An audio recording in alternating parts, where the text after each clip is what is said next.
Classic. So I think it's pretty well known that these first 6 months have been a little rocky for the map Caldera. But I'm gonna say something maybe a little controversial here. Caldera, in terms of map design, is in a great spot right now. I'm talking about the overall map design, Caldera's aesthetics, the mobility around the map, and the variation of location. And at the end, I'll share a few key changes I'd like to see, including one that would bring back the viability of the Modern Warfare Kar 98K and the Swiss K31 without making them overpowered.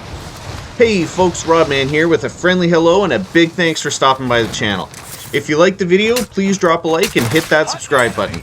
And I know you folks have some pretty strong thoughts on Caldera, so let me have it. Leave a comment down below. So let's start out with the most obvious. Caldera is simply beautiful. I mean, you can't really argue with that. It's much more visually appealing than Verdansk ever was, with its jungle environment and just the level of detail put into the map. And since the Season 3 update that toned down the vibrancy with cloud color lighting, the map has struck a happy balance between drab Verdansk and psychedelic sunny Caldera. Caldera has a level of realism in the game that I think was missing in how the lighting was handled in the first 2 seasons. And the new lighting also lends well to past Modern Warfare and Cold War operators without them sticking out like a sore thumb. I typically play as Gollum from Modern Warfare, that's the ghillie suit guy.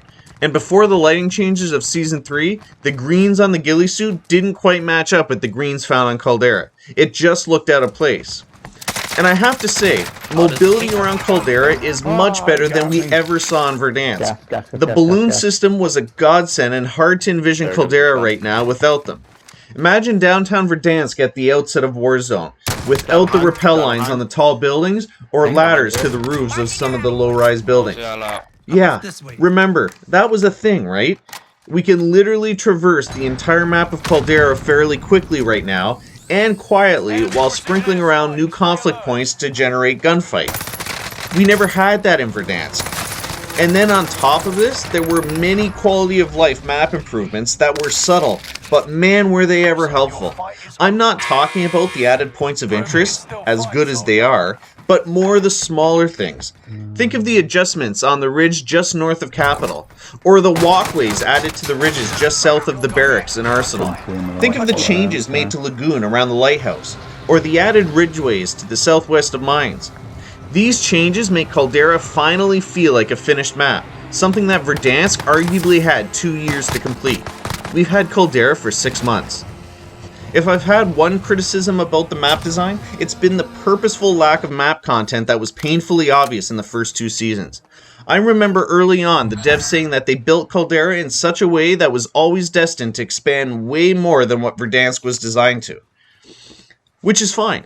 Except they decided to accomplish this by leaving huge areas of the map basically empty, so a POI could be added in later. It's kind of like buying a car without a radio so you can brag you bought one later on. I'm thinking of you, Runway. Pre-Season 3, it was literally just an open area with maybe a rock formation and some asphalt. The open area just east of Peak is like this. But when I start to think back to Verdansk, we kind of had the same issue. The train station was a big placeholder in the beginning with the interior inaccessible, and we all remember Stadium in the beginning with loadouts and final circles ending up on the roof, causing a big collective sigh by those still playing on the map. The last point I wanted to touch upon was one of the sheer variation of locations in Caldera that I think frankly blow Verdansk way out of the water. Sure, we have a lot of greenery, that's to be expected. But we have an urban area in Capital that is bright and vibrant. We have areas with brown undertones, like dig site and mines, industrial environments and factory and power plant, grittier areas in places like docks, beach environments like Lagoon and Beachhead. Need I continue? The variation of aesthetics across the map is a job well done by the devs, in my opinion. Verdansk had some pretty varied locations as well. They all played differently. But when I think back, they always seem to have identical color schemes and did not vary all that much. The variation in Caldera adds to the overall gameplay experience and keeps things fresher for longer. And while the focus of the map is definitely more geared towards outdoor engagements, there are quite a few large structures in which SMGs and frankly shotguns rule the day. A buddy of mine actually is rocking the Jack 12 the last couple of weeks, and honestly, that thing rips in the right hands. He manages to make it work. I enjoy transitioning from the blues of waterfalls to the browns of mines to the vibrant colors of resort and downtown. And since the lighting has been toned down in Season 3, I actually think it makes these variations more pronounced and enjoyable. Now, when we talk about transitioning from area to area, I think these transitions were better handled in Verdansk, which leads us to the first improvement I think Caldera needs to bring it to the next level. The transitions between point of interest are not as well integrated as Verdansk. I feel like Verdansk was a centrally planned map. It had a flow and a certain logic to the geography and where things were located. You could transition from, say, the Boneyard to Storage Town, thinking the map made sense while doing so. Really, I don't get that same feeling with Caldera, and Arsenal is the best example of this. Arsenal's a great location. It's definitely somewhere I frequent quite a bit and I like dropping there. The power positions and loot are great, and the whole area is pretty balanced overall. But try transitioning to another POI from Arsenal. It's difficult. Now, the balloons have made it a bit easier, and thankfully they've added one to Arsenal, but the transition out of Arsenal is difficult. It's quite a distance and an uphill run to get to mines, ruins, or the firing range area. And docks is so far away that running east makes exiting quite a long trip. I think a lot of the issue stems around the natural elevation required with Peak being centrally located and the highest point on the map. It also requires most of the POIs to be located on the exterior rim of the island, which makes traveling inland a risky proposition most of the time. I'm personally in favor of doing away with Peak and flattening out the island generally.